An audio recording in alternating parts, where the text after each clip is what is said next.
São Paulo, vamos colocar na tela aí os melhores lances dessa vitória do São Paulo.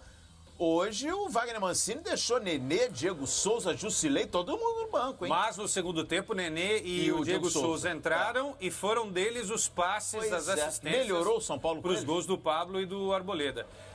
São dois caras pesados no sentido não de peso de peso, de conhecer futebol, de serem importantes e tal. Eu acho que nos 90 minutos, os dois em campo, o São Paulo perde em velocidade, ganha em experiência. Você, no segundo tempo, você pode até, de repente, jogar com os dois. São Paulo hoje, né, Pascoal, que jogou com 3 zagueiros, com 2 volantes, um que saía mais, e o Hernanes, às vezes, um pouco perdido também no primeiro tempo, porque ele não sabia se era mais volante ou se ficava mais próximo atacante. Do Pablo, né? Essa era a dúvida dele, de jogar mais próximo do Pablo ou mais distante do seu companheiro de ataque. Enfim, o time do São Paulo começou com uma nova estratégia de jogo, com 3 zagueiros, mudando a sua característica, não era assim que o São Paulo estava jogando, e o São Paulo já jogou assim em algumas oportunidades. Aí é o gol do Pablo, a bola bate nas costas do zagueiro, espirra para ele, e ele faz gol, é artilheiro, um jogador que tem ótima visão de jogo, dentro da grande área, conhece tudo ali, faz o gol do São Paulo. Chutão do Volpe, né? Primeiro tempo o Volpe fez umas 2 vezes, eu até estava vendo o jogo, eu critiquei, mas nesse lance ele dá um passe, né? Não foi um chutão, foi um passe pro Diego Souza ajeitar. E o Volpe fez pelo menos 2 boas defesas ao longo da partida, fez um bom papel e aí vai sair o segundo gol. Nenê, pro Arboleda, escanteio do Nenê. O Arboleda é muito bom nesse tipo de jogada porque ele é bem alto, né? Ele sai bem da marcação, ó. E o pior é que o zagueiro deixou ele correr pra bola, né? Exato. E quando ele vem pra bola, ele já vem pronto pro cabeceio, fica muito difícil. Esse pra mim é o melhor jogador de São Paulo hoje. Antony. É o melhor jogador que o São Paulo tem, o moleque é bom de bola, constrói as jogadas, tem inteligência para armar as jogadas do time do São Paulo. Né? Ele está sempre dando opção para os companheiros, está sempre se movimentando, buscando o jogo. Não tem preguiça para jogar. Verdade. O Luan no meio-campo, outra grande novidade para o torcedor de São Paulo. E às vezes quando o torcedor de São Paulo fala, bota os meninos para jogar. Tem razão. O Luan sabe jogar como volante, veio da seleção brasileira, não foi bem na seleção brasileira, mas quem foi bem na seleção brasileira? Sub-20, né? A gente não consegue encontrar. E aí, o Ramires voltou no time do Bahia, voltou bem. Ele voltou pro time do São Paulo, voltou bem. O Rodrigo voltou pro Santos, voltou bem. Porque esses caras, nos times deles, jogam bem, né? Mas na seleção não jogaram bem. E aí, agora, ele entrando, o Luan foi bem, o Antony foi muito bem, um jogador também que tem muita qualidade, joga aberto pela direita, mas tem um pé esquerdo muito bom. E o Elinho ainda está devendo, o Elinho não consegue jogar. Aquele Elinho do Sub-20 a gente não conseguiu ver ainda no time principal do São Paulo. O Quesada, e do aspecto defensivo do São Paulo, te agradou o trio de zagueiros, o Bruno Alves, o Arboleda e o Anderson Martins? E laterais, Igor, Vinícius e o Léo do eles deram mais consistência, de fato deram. Agora pegaram um adversário que não tem também todo esse potencial ofensivo a ponto da gente ter uma referência plena. Mas o São Paulo vinha tendo dificuldades com adversários sem potencial ofensivo. Ok. Mas, por exemplo, o Tadieres me parece um time mais organizado que o Bragantino. Só para comparar aqui. Eu quero ver o São Paulo jogar assim contra o Santos, perdeu do Santos.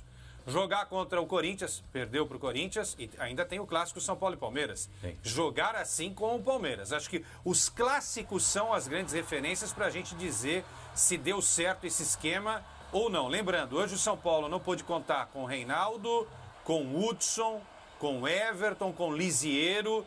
Esses jogadores, pelo menos o Reinaldo, para mim, titular, o Everton também titular, e o Hudson, quando estiver bem, pode ser também o titular dessa equipe. E o Lisiero também, né? E o Lisiero também. Ou seja, apesar de todos esses desfalques, o São Paulo foi a Bragança Paulista, não é fácil jogar lá, e botou 2-0 no placar.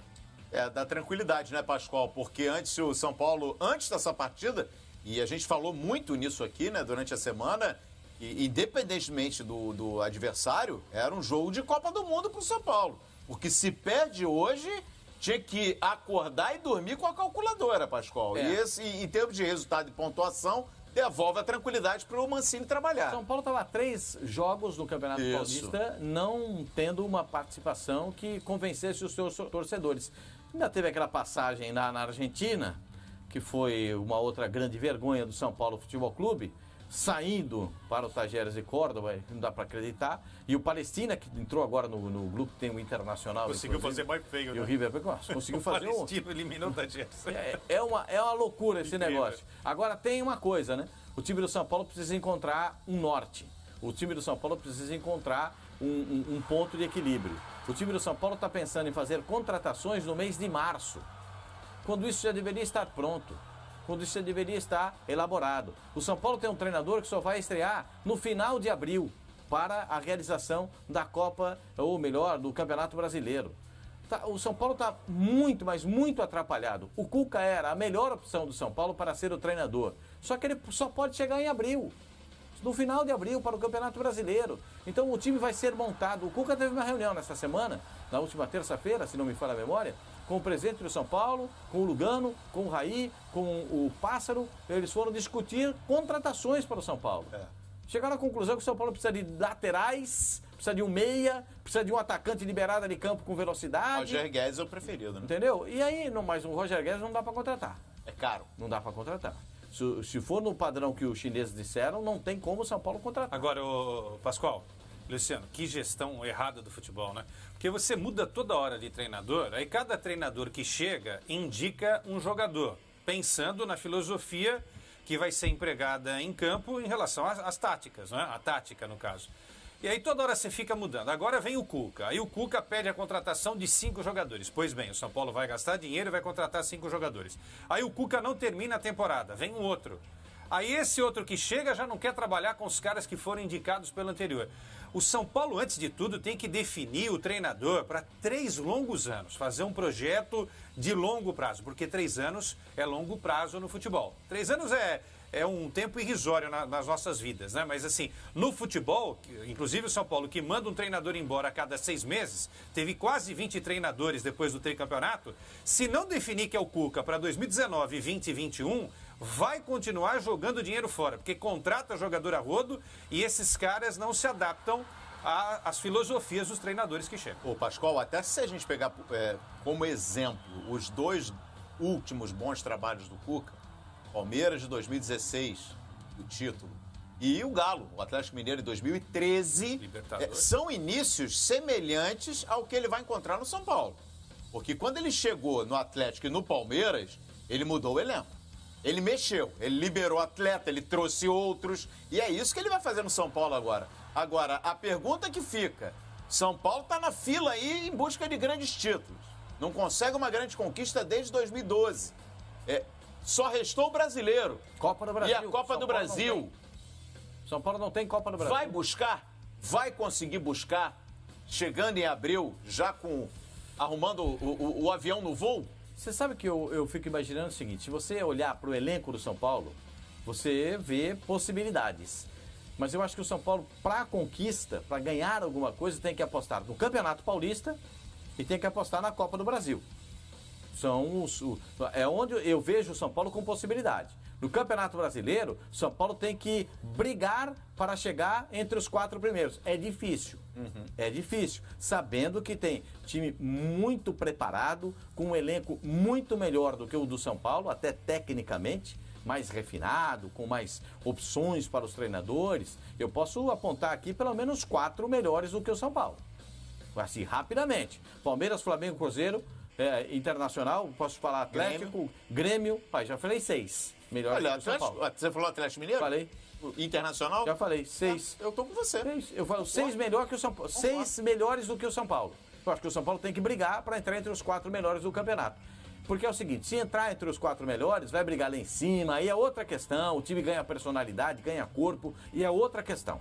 Agora, se ficar da parte do meio para baixo da tabela, a torcida pega no pé, a torcida não admite. Crise e eu acho que o São Paulo tem que apostar mesmo na Copa do Brasil e no Campeonato Paulista. O Campeonato Paulista tem um tempão que não ganha também, meu senhor. 2005. Então, pra você ter uma ideia.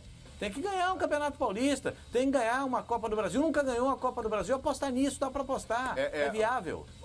É aquela velha discussão. O Campeonato Estadual é isso, o Campeonato Estadual é aquilo, mas o Campeonato Estadual, nesse início de temporada, além de ser o principal, é um bom parâmetro para a gente poder nivelar as equipes em seus estados.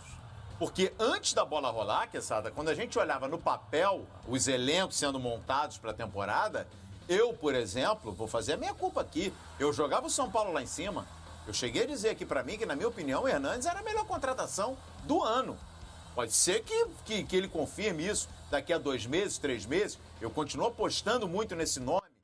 Mas bastou a bola rolar para o estadual e você pegando aí enfrentamentos do São Paulo com equipes modestas, mais organizadas e a dificuldade que alguns jogadores têm de jogar. Eu tô com você também. Eu até entendia que o São Paulo passaria pelo Tadieres, Sim. Depois passaria pelo Palestino e estaria já se preparando para pegar o Internacional, porque seria o primeiro jogo, Internacional e São Paulo, na realidade São Paulo e Internacional na fase de grupos. O problema todo é o seguinte, né? Mudança no conceito de trabalho, fixação de um técnico ainda inexperiente, jogadores, reforços, no caso o principal deles que chegou de um outro futebol e já chegou em meio à preparação e pouquíssimo tempo para trabalhar e já ter que estrear e já ter que se classificar para a fase de grupos. O São Paulo pagou pelo pouquíssimo tempo de preparação. Se tivesse classificado para a Libertadores, a gente estaria aqui desvalorizando muitas coisas, né? Ou deixando de valorizar muitas coisas que estão acontecendo. Quesada, Pascoal, vamos dar uma passadinha aqui na classificação, né? Nessas 9 rodadas. Lembrando que amanhã, né? Fecha a 9ª rodada com o jogo da Ponte Preta contra o Botafogo. Olha aí, a Ponte Preta que pode subir a 13... 13, né? Pode subir a 13. Isso. Exatamente. Mas o RB Brasil já tem 18, né? Pois é. A Ponte Preta ficou numa situação muito ruim. O Santos já confirmou matematicamente a classificação. Né? Na próxima fase. Complicou para o Ponte Preta, hein? O Santos vai pegar, olha, na minha opinião, o adversário mais difícil na próxima etapa. O Red Bull Brasil? Red Bull aí. Enjoado. Do Tonhão, né? Do Antônio Carlos tá bem. Time enjoado. Bom trabalho do Antônio Carlos, hein? Time enjoado. Vamos ver, grupo A, vamos pro B? Vamos colocar o B na tela aí, que é o grupo do Palmeiras. Palmeiras chegou a 18, abriu 4 para cima do Guarani, Novo Horizontino e São Bento. Olha aí o São Bento, ó. Conseguiu segurar o Corinthians, hein? 4 pontos apenas. São Bento não venceu no campeonato. Se você fizer assim, uma análise rápida, é o pior time da competição, em termos de tudo que acontece no campeonato. E o Corinthians conseguiu o feito ontem de comemorar ao final do jogo que o Alexandro perdeu aquele gol. É difícil a gente dizer isso se tratando de um time tão gigantesco, tão importante como é o Corinthians. Não, você tem razão. Vou falar pra você, tem eu horas com você, que Pascoal. é difícil de acreditar. Coloca o grupo do Corinthians então na tela aí. Vamos dar uma olhada como é que tá o Corinthians. Ó, Corinthians com um empate. Poderia ter ido a 16, hein? Poderia ter ficado numa boa no grupo, hein? 14, 13, Bragantino 10 pontos. Foi o que o Quesada destacou, né? A vitória do São Paulo agora há pouco acabou sendo excelente pro Corinthians. E o Mirassol, que é o lanterninha desse grupo. Aí o grupo D, que é o grupo do São Paulo, né? São Paulo é líder com essa vitória, 13 pontos. Mas é um grupinho embolado, hein? Tirando o Botafogo, tá todo mundo na briga. Porque o São Paulo tem 2 perseguidores, Oeste e Ituano, que são muito arrumados. São verdade. 2 times muito consistentes. O Oeste ontem fez um jogo muito bom contra o Santos. O Ituano tem feito uma campanha muito boa. O Botafogo de Ribeirão Preto é o ponto fora da curva. É um time quase que primário dentro do futebol, né?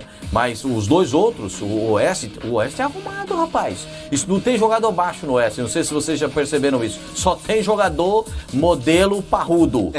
Só tem jogador fortão pra jogar. Não tem jogador pequeno lá, não.